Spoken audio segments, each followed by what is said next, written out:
Okay, here we go. All right. Welcome, everybody. Welcome back. Weekly meditation.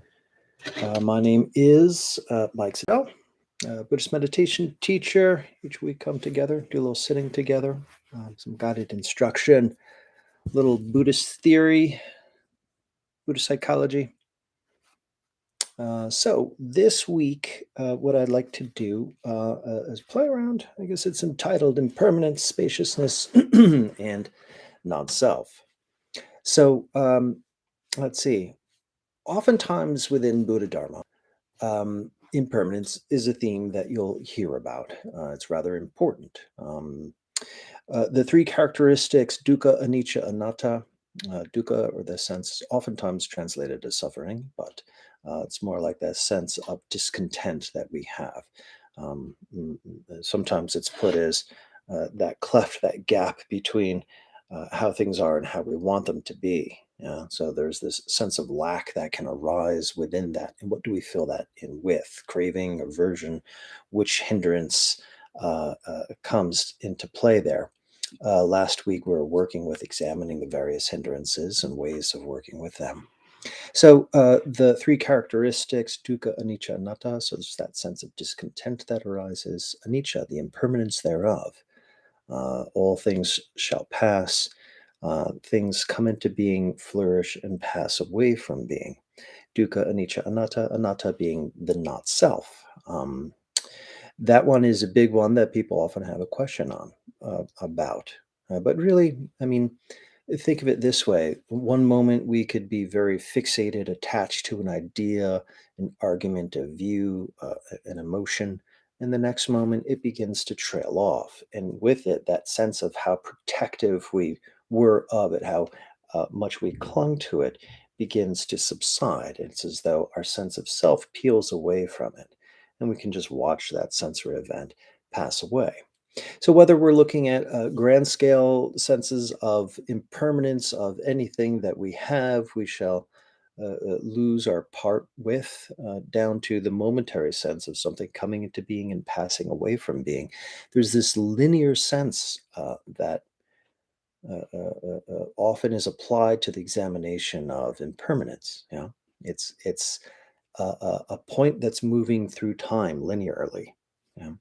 What I like to do today is something a little bit different. We're going to be working with a focus in the body and just examining the expression of fluidity, flux, and flow, working with impermanence as it occurs in the body in real time. So, this is more of experiencing, examining impermanence three dimensionally. Yeah. So, rather than a linear sense of the point in time, it's more of a sense of how things can move about. Any sort of rate of change. Something is there and then it's not. Something is there and it's a little bit to the left and then it moves a little bit to the right. Any sort of rate of change would be flow in this respect. But we're going to be working with a particular way of examining sensation. If you bring your attention to any particular sensation in the body, there may be a contractive element, something that wants to pull in, collapse, tighten. Yeah, there that would be a force of contraction, as it were. There might be some aspect of that sensation or a sensation itself that wants to broaden, move outward into space, expand as well. So that would be an expression of expansion. So we're going to be looking at the expansive and contractive forces that abide in the body. Now, then, when we are normally attached to our sense of I am, there's a certain degree of attachment to self that comes from, well, our attachment to the body. So when we begin to experience the body in a way that is different, how does that influence or impact our overall sense of self identity? So, a couple themes that we can play with today. All right. So, why don't you allow yourself to get into a comfortable upright position?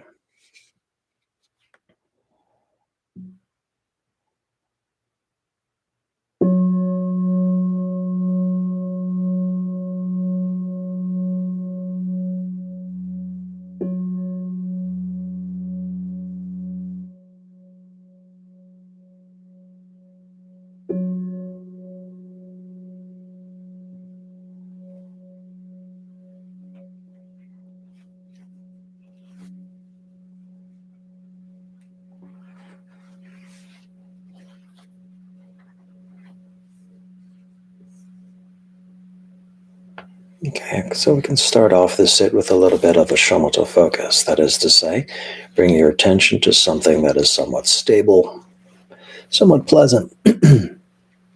This can help the attention itself begin to stabilize. I'll be giving guidance on working with the breath. To bring your attention to a part of the body that is actively engaged in breathing, be that the nose, the throat, the lungs, the belly. And just rest your attention here.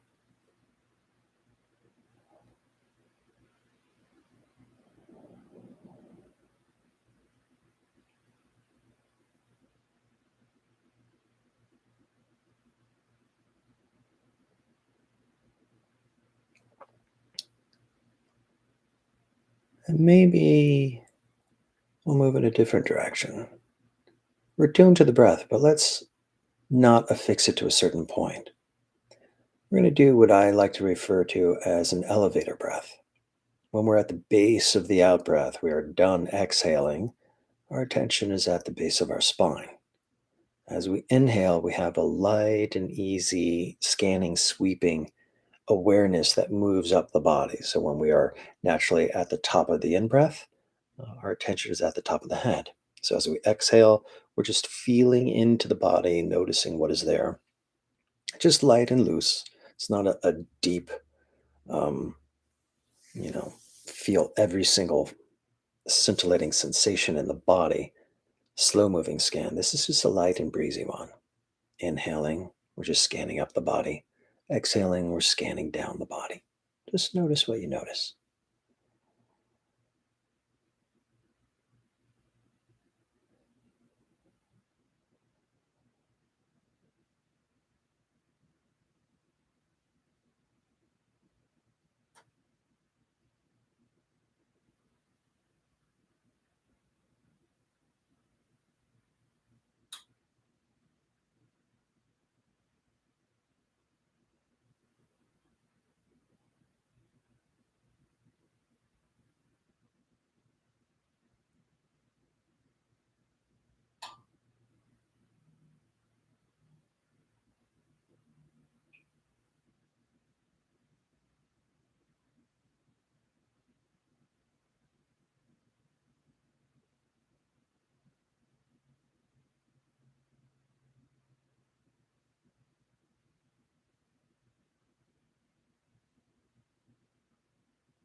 You may notice there are some regions that are a little bit more open, spacious, fluid. Some regions that are a little tight, solid, contractive. So there's the discerning part as we are breathing and scanning. And then there's the cultivation part. What can we bring to each moment? As you're doing this, can we just bring a little bit of kindness, a little bit of equanimity, acceptance to whatever it is you discern in your elevator breath scanning?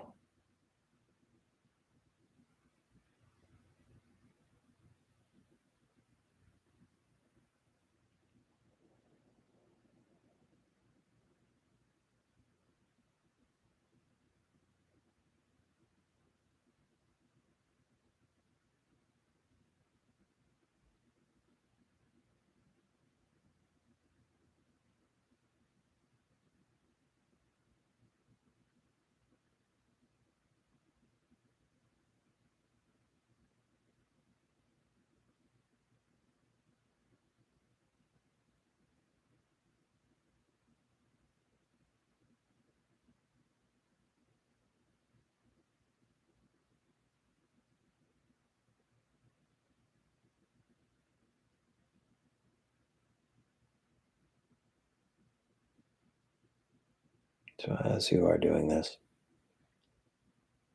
just on a more superficial level, whatever you notice that's tight and tense, that you can willfully relinquish, release.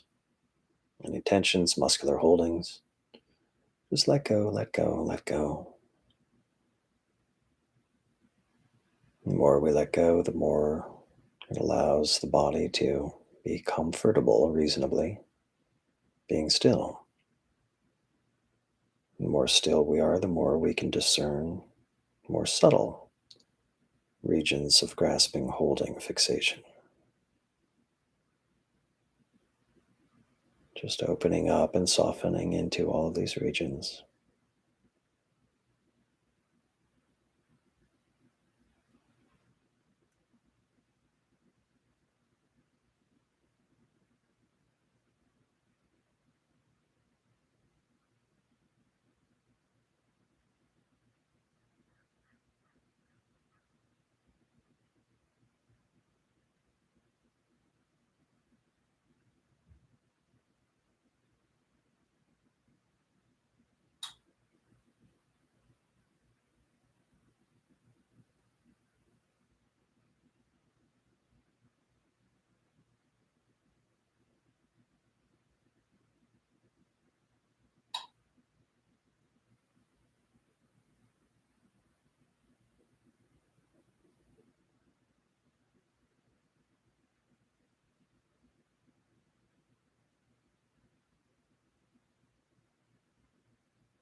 So we're being aware. One of the things that occurs when we're doing a scanning is we're really leaning into our proprioceptive ability, that proprioceptive sense of where the body is in space.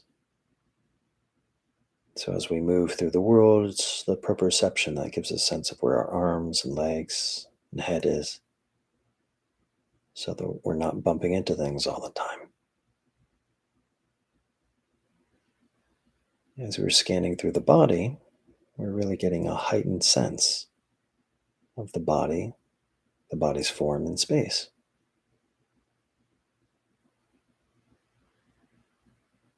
And that can also become interesting.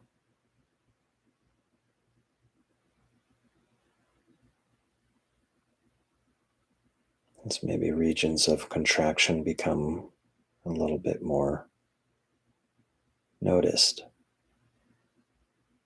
Regions of openness are not discerned as much because it's essentially negative space.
So maybe as you're doing this, you might notice the mind kind of doing its thing. That's perfectly fine, normal.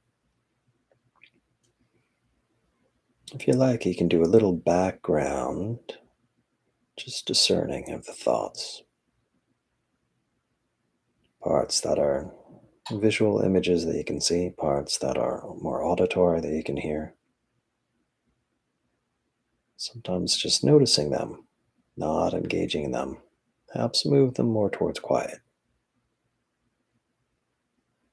Maybe we can notice those regions of space around the eyes, around the ears, moments of rest, inactivity.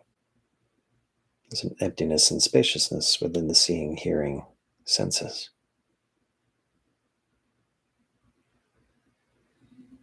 So, foreground, leaning into the scanning, background, just examining, quieting some of the thinking.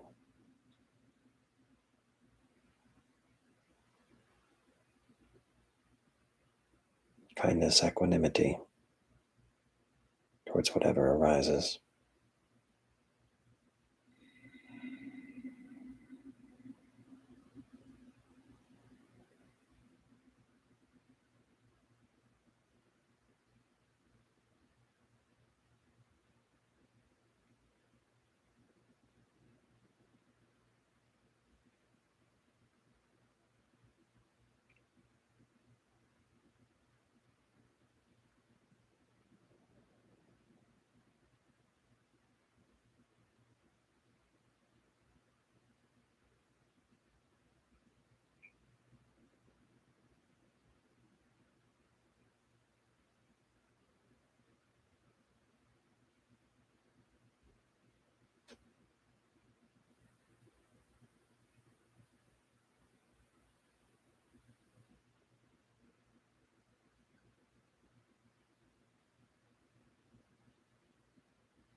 Okay, good.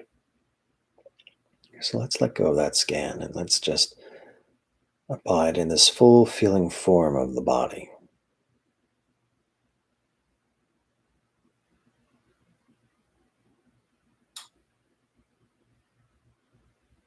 Just a free floating awareness like the hummingbird in the garden, the fish in the aquarium. It's noticing something here, it's checking out something over there. It can zoom in, it can widen out in view. Just free float. Notice whatever arises in the body. But this is where we're going to work with this theme of expansion contraction. Whenever you're primarily aware of a sensation that wants to contract, that is to say, pull in, collapse, tighten, just be aware of that flavor, that theme of contraction. From moment to moment, there may be more of a sense of expansion. The sensation wants to pull out, move outward into space, expand. Just be aware of that theme of expansion. And sometimes there may be both occurring.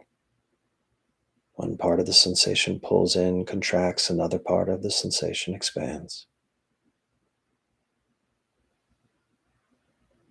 So sometimes there's both.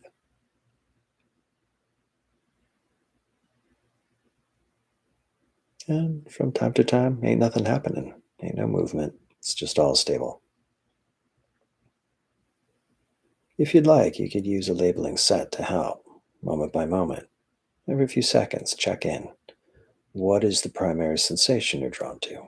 Expansion, contraction, both, or stable? So you can use that label set if it's helpful. As I do, it might sound like this: contraction, contraction, expansion. Both, both, both. Contraction, and so on like that. Use the labels if it helps. If not, just silently track.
If the labeling helps to keep present with that particular theme, then lean into that.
So there's the discerning of the expansion, the contraction, and how to relate to it. Equanimity, acceptance, allowing, yield into that force. Whenever expansion arises, really be with that expression within the body, completely yield to it, allow it, allow it, allow it. Bringing the sense of kindness, acceptance, equanimity. Whenever you're aware of contraction arising, bringing this sense of kindness, acceptance, equanimity, yielding to that sensation, allowing it to do what it needs to do. So, to be clear, you're not driving, you're not efforting to make this happen. We're just increasing our sensory clarity to notice what is occurring, just allowing it. We're sitting shotgun, just observing and just being pulled, pushed and pulled, expanded and contracted. We are just here to open and soften into each expression.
So there's the noticing of the expansion, contraction.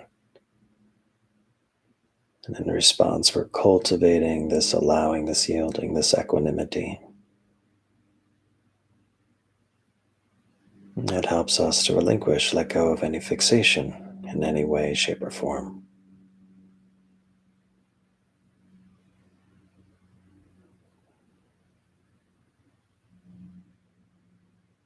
So let's lean into that cultivating of equanimity. For some of us, that acceptance, equanimity is the available metta flavor. For others, maybe the kindness, the metta quality, that overall sense of goodwill, maybe a little bit more salient, available. For some of us, maybe a little bit more compassion. For others, the appreciation. Let's lean in, let's dial up that metta response. As we're working with expansion, contraction, can we begin to generate, create, cultivate any of these flavors of metta or metta adjacent qualities, overall feel good qualities? The skillful mental states that can arise from attuning, discerning, relinquishing in this way. Give yourself permission to appreciate and enjoy.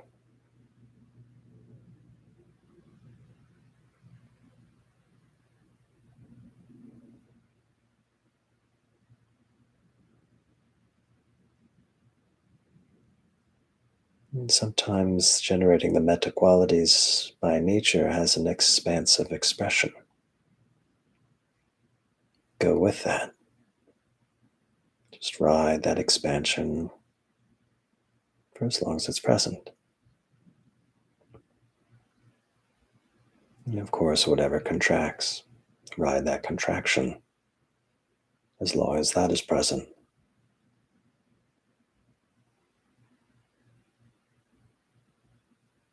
And likewise, if both are simultaneously.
Okay, good.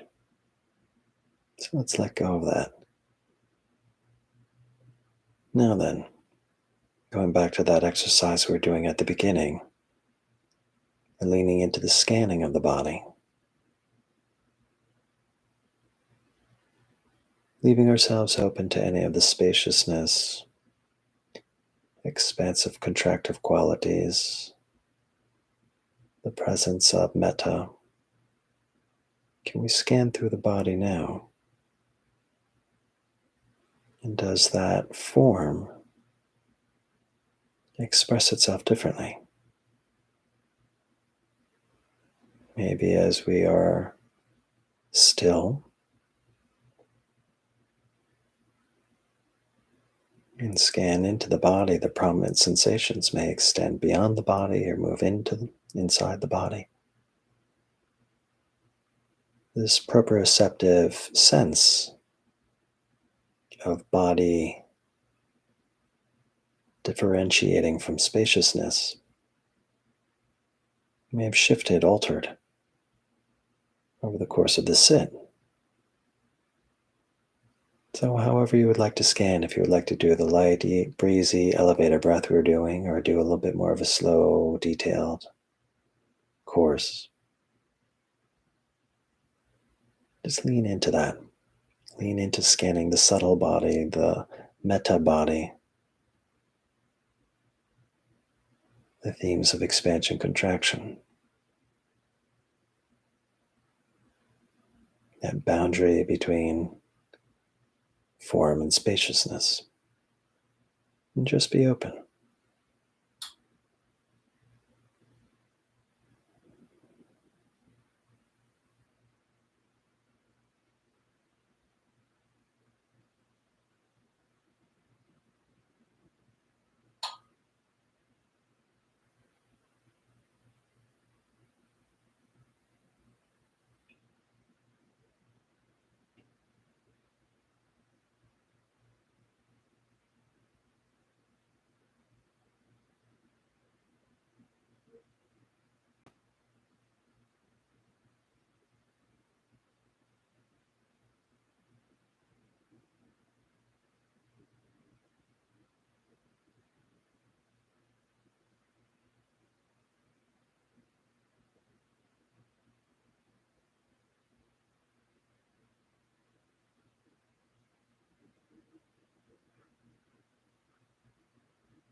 And every time you scan through, just really make allowances for anything that may shift or change, expand or contract from the previous round.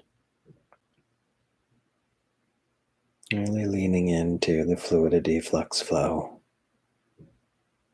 what may have changed.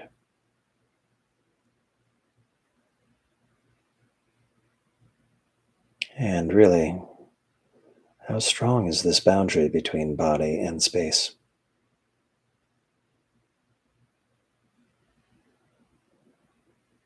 Or maybe as we are engaging in this activity, this form of the body may have attenuated, thinned out some. So we are experiencing the physical form.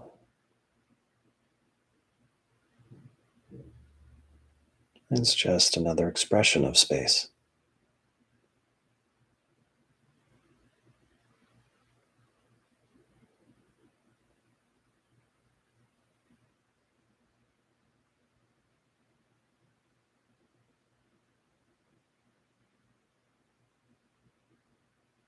If you like to scan, continue on. If you prefer not to, you can let go of it. And just let's lean into this theme of spaciousness. There's this spaciousness outside of the physical form of the body. There's as well as spaciousness inside. Regions that are expansive, spacious, empty. There may be points of tension and contraction, but we could equally tune into the themes of spaciousness within as without.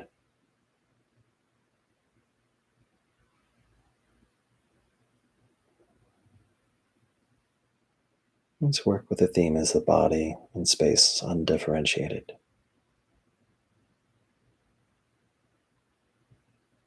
Again, we're just letting go of control, of efforting, just leaning into these themes, allowing the themes, whatever momentum there is from your previous work, allow them to dominate, take lead, and just yield into them. Allow the meditation to be less of effort, more an expression of grace.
Just appreciating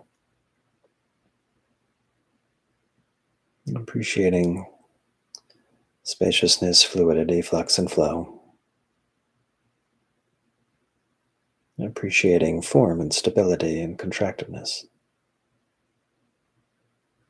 Whatever you're primarily aware of, be it expansive, contractive, fluid, or stable, spaciousness or form.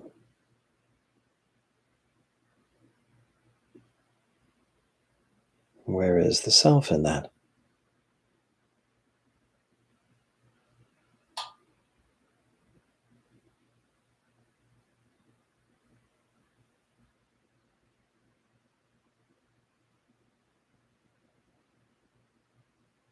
Or does that too thin out, become spacious?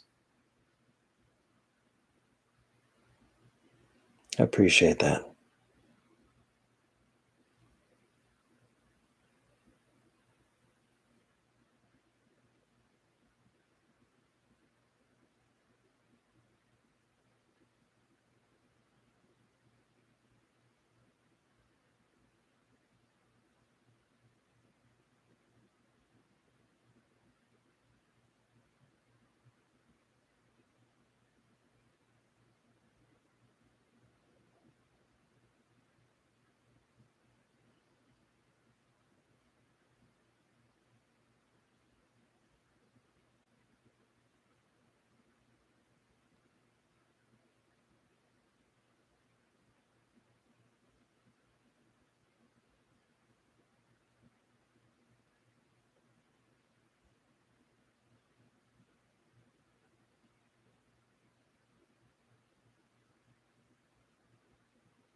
Just abide in this spaciousness, open, compassionate, vitalizing, energizing, life affirming, fluid, vast, open to all, holding on to none.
Just appreciate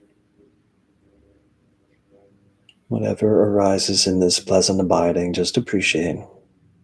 And of course, if thoughts and feelings occur as well, they're happening within this overall vaster spaciousness. Allow them to be seen for what they are, just sensations rising and passing. May they self liberate, that is to say, without us identifying with them. They tend to move towards fading away in cessation on their own. Overall conscious attention, awareness remains unfixated, gladdened, balanced, spacious, unborn, unmanifest, ripe and potent, vast and equanimous.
Okay, at ease.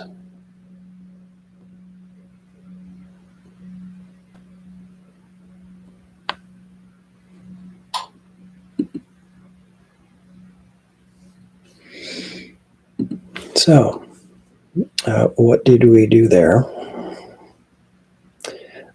Just to do the cliff notes, we started off with this elevator breath, this light and easy scan through the body that's linked towards with the breath. Uh, Cultivating, again, the proprioceptive ability of just getting the sense of where the body is in space, where the sensations are. And also discerning, taking stock, a systematic inventory, if you will, of what your subjective experience is in terms of the physical form. Then we began to notice just themes of sensation that work, well, impermanently. And again, I started off talking about how impermanence is often discussed linearly, temporally, in the sense of something that's moving through time. And here we're examining the three dimensionality, the expansive, contractive, flux, and flow in that way. So, opening up awareness, noticing facets of sensation that align that way. Um, so, again, impermanence, it's rather important in the Buddha Dharma. It's a theme that occurs again and again and again in the Anapanasati practice and Anapanasati Sutta. Um, there's well, let's see, impermanence itself is an instruction in and of itself. I believe that's in the fourth tetrad, the first one of the fourth tetrad, um, exercise 13, within the 16 exercises thereof. So breathing in, noticing impermanence, breathing out, noticing impermanence. Um,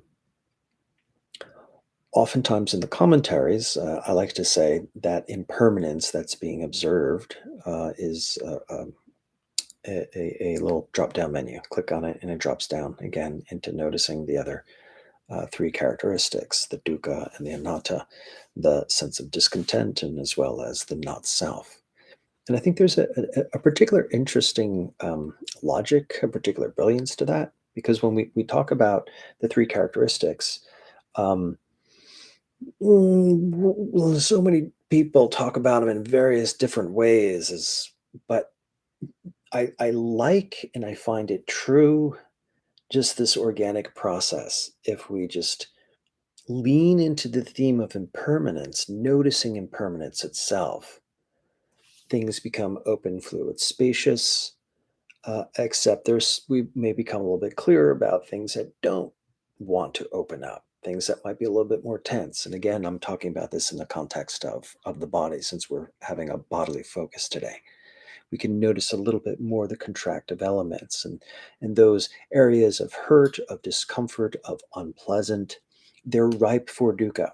So pain and suffering aren't necessarily the same experience. Oftentimes we experience them the same because when we're aware that we're hurting, we're already suffering. All of that fighting, that tension takes place on this subconscious, preconscious level. So when we can be aware of the discomfort on its own, we can notice on the heels of that, oh, that's unpleasant. And there may then be on the heels of that a craving, an aversion, or again, the various hindrances that come into play. This theme that you've noticed in my instruction, maybe, or well, I'll point it out, this discerning and cultivation. We notice what we notice, but we bring to that noticing this cultivating of a sense of kindness, the sense of equanimity, acceptance, allowance. What that does, many things, essentially dissolves the waxy karmic buildup. But in relevant to this conversation, there's the unpleasant. It may be ripe for turning into dukkha, might be ripe for turning into discontent. But if we can be present with that unpleasantness and just shower that, bring to that experience or infuse our overall experience with equanimity, that reactivity of the aversion, what have you, does not arise. Yeah. So when we observe impermanence, we can become clearer about the parts that are not impermanent. We can be aware of the parts that are solid, that are unpleasant, and we infuse that with equanimity. It doesn't become suffering. Yeah. So the suffering, the discontent begins to dissolve. And as we're observing in that way, we're creating the conditions for whatever contractive quality to maybe relinquish, maybe open itself, maybe move from solid to fluidity, maybe move from a solid to flux and flow. Yeah. So, by leaning into the theme of impermanence, opening up to impermanence, noticing impermanence as it is, it tends to create the conditions for the solid to move towards impermanent. As we're noticing impermanence, it tends to decrease the dukkha. The dukkha begins to just no longer have substantiality upon which to grip, but begins to relinquish on its own. And of course, whenever we're hurting, we're very much identified with the hurt. Yeah. When we're suffering, we don't often have a very objective experience of our own suffering. No, we're identified with it. So, as the dukkha begins to dissolve and fade away, our identification, that sense of our own identity that is locked into that struggle, begins to also dissipate. So again, there's this logic, this brilliance that I appreciate. Notice the impermanence. In terms of realizing, understanding the three characteristics, if we lean into the impermanence, the other two show up. If we're open and we know what to look for, they show up on their own, and it becomes this seamless, um, unified activity in that way. So, impermanence, it's important. And it becomes a tool for, yeah, liberation in that respect, a tool for letting go. So, experientially, we're deeply identified with the body. The scanning again gives us this sense of where we are in space. The expansive contractive focus gives us a refined sense of where we are in space, what wants to move, what wants to remain still. Invites in the conditions for flow and impermanence. And as the body becomes attenuated and thinned out, which was a little bit more of the theme towards the end, um, well, we can occupy space differently. Yeah, that was part of the examination when we dropped the expansion contraction, went back to scanning. Is maybe the body is a little bit wider, a little bit vaster. Maybe it's, I don't know, this odd shape. Maybe there's nothing to scan because it's undifferentiated from spaciousness itself. So, what happens when the body does that? When impermanence really messes with the sense of where the body is in space? Um, Oftentimes, most people report that's a somewhat pleasant experience. Doesn't always, because for some people, it's like, this is freaking weird and I don't like this. This is just odd. I'm uncomfortable with this new experience. That's okay. Open your eyes. You can come off the cross whenever you want. And of course, it's always good to know how to lighten up. And again, going back to that theme of discern and cultivate, know what's going on. And can we bring this metta to it? That metta quality as well is a resource to help us lighten up. Oftentimes, when we move towards practices that open us up towards non selfing, towards anatta, not self, sunyata, emptiness, when we move towards these experiences, which can organically happen, some people are more prone to it than others. Um, for some people, there's a sense of liberation and release. For some people, that can be disorienting and unpleasant. Part of the reason, that I like to have metta infused throughout all the practices is as we move towards a dissolution, yeah, dissolution of self. Well, we're kind of experimenting with a little bit of that in the movement and maybe the disappearance of the body. To what degree am I identified with my body? What is that experience like when the body begins to express itself, manifest itself differently, or even disappear? Is that pleasant? Is that unpleasant? If it's unpleasant, if we have this theme of metta, this theme of cultivating this kindness, this equanimity that runs throughout, oftentimes when we move towards dissolution of self in the moment, um, that's a petite ego death. Yeah. The ego wants to survive. And for some of us, that can kick in a survival reflex, so to speak. Fear arises. Totally natural. The ego is just running, reaching, grabbing, trying to find something solid. And so within our bodily focus, if we're noticing, oh, yeah, the sense of I am attached to the body, there's nothing to attach to. If that's unpleasant, ideally there's this baseline of equanimity, this baseline of metta that's been cultivated throughout. So at least there's this continuity of experience that maybe, we can rest on that. If this doesn't make sense or it sounds weird, don't throw it away. Put it on a shelf for later because maybe this contextual configuration can be applicable should the experience become available at a later time. But again, if there is a presence of metta throughout our practices as we move towards dissolution of self, at least there's this common denominator that is still present that we can rest into, that can soften the experience. And also, it becomes less about, oh, the sense of I am that once was is no longer there. And therefore, I'm feeling anxiety at the loss of something with which I'm familiar. This continuity of meta that's present, there's a familiarity there. Yeah, it can be our transitional object. They talk about the kids moving from attachment to the mom to the teddy bear as the transitional object. The meta is the common denominator as things move towards emptiness. That presence of meta can be like the teddy bear in a sense. It gives us like a security blanket. There's this common denominator of experience that it's still present as well. Conversely, at the same time, as there's can be this lightening and dissolution of self, there can be more of an effulgence and presence of metta.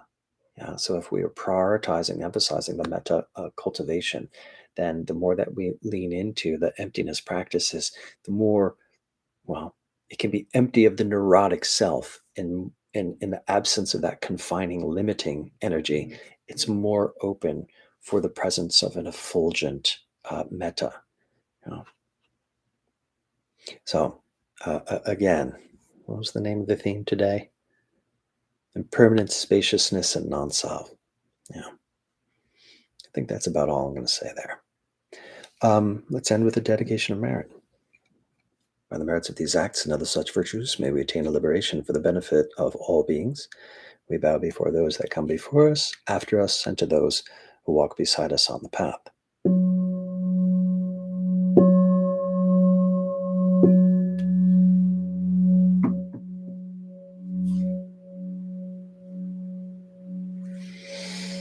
All right. You're all super awesome and amazing. Keep on plugging away, and hope to see you soon. Take care.